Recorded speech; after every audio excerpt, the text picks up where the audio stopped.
the girls. The girls. Hi everyone. I'd like to talk to you about diet soda. People drink diet soda because I guess they figure it's, better than drinking regular soda, which has, corn syrup in it, which will make you overweight or diabetic. And everybody knows that being overweight and diabetic will kill you. So people drink soda with aspartame in it or some other kind of sweetener. But is the diet soda really any safer than the regular soda? Well, this issue has come up again with this study. Diet soda linked to heart attack and stroke, says new study. Now, according to this article, a new study shows that people who drink diet soda have 61% higher risk of cardiovascular events than people who drink no soda. And in the article, they mention that this was found to be true even when accounting for smoking, physical activity, alcohol consumption, and daily calories. Those are what you would call, other variables. But later in the article, they say some obvious explanations for the correlation may simply be that people who drink a lot of diet soda feel they can eat more and are consuming more calories. So there's a problem here because they said that they did control for other variables. So no, it's not because they're consuming more calories. There's a little something more to it than that. Is diet soda hazardous to your health? You bet your aspartame. Some of the concerns regarding aspartame, besides now, heart attacks and strokes, are that it could be related to increased risk for multiple sclerosis, lupus, all kinds of neurological problems, according to a list from the FDA, actually, although they say that there is no problem, but they're the ones with the list. Also, brain cancer. This was shown through studies on rats.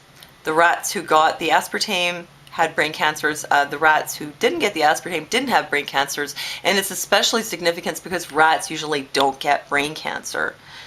Also, it's associated with preterm births, liver and lung cancer, and once you eat it, it actually turns into formaldehyde, which is carcinogenic, and it kind of pre-embalms your body.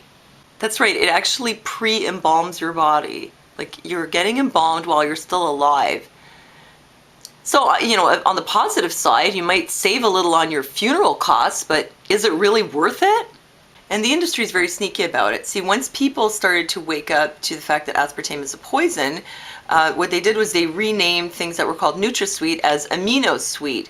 And they also put it in the food under a whole bunch of different names. So if you're eating processed food, you'd have to really know what you're reading on. You'd have to read the label and really know what you're reading.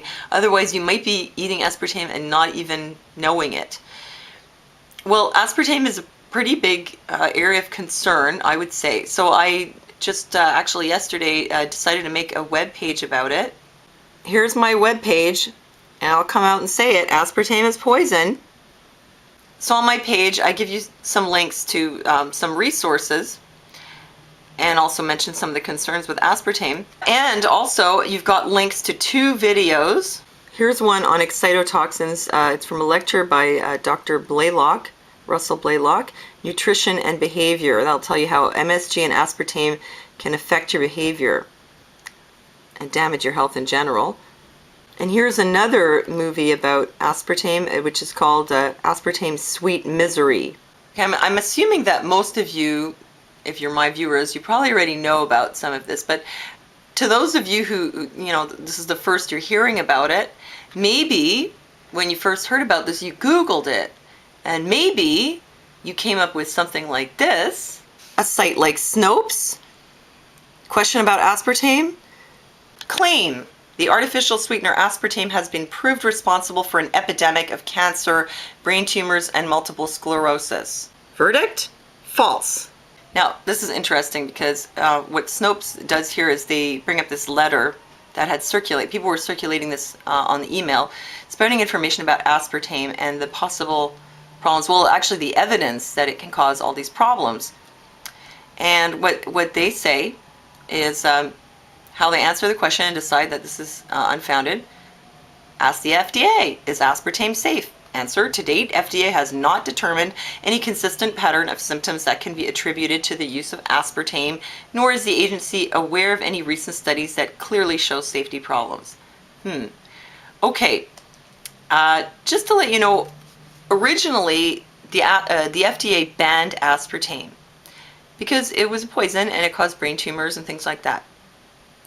It's made from like a genetically modified organism's poop, plus some other toxic stuff, so no surprise that it's not good for you.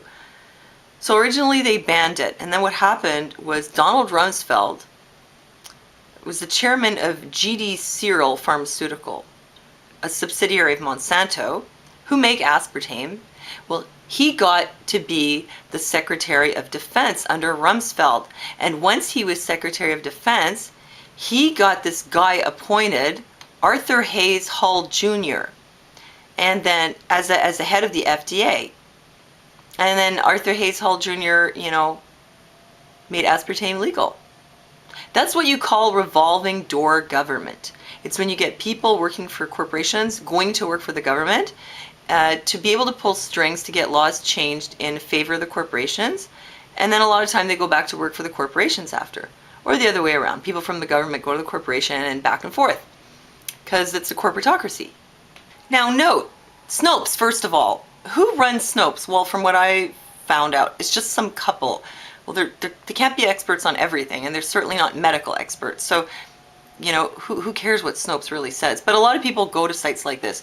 And notice that they say, claim the artificial sweetener aspartame has been proved responsible for an epidemic of cancer, brain tumors, and multiple sclerosis. Well, maybe it hasn't been proved responsible for the epidemic, but that's not really the question. The question is whether it's toxic and whether it's been shown, to be carcinogenic or to have other damaging effects on your health. So Snopes isn't exactly lying when they say it hasn't been proven to cause this epidemic, but they're not showing any evidence that it's been proven to be safe either. So what do you have here? You have people going from corporations to work for the government to approve toxic products, and then all these, there's a lot of scientific evidence that it causes all kinds of problems in humans and animals.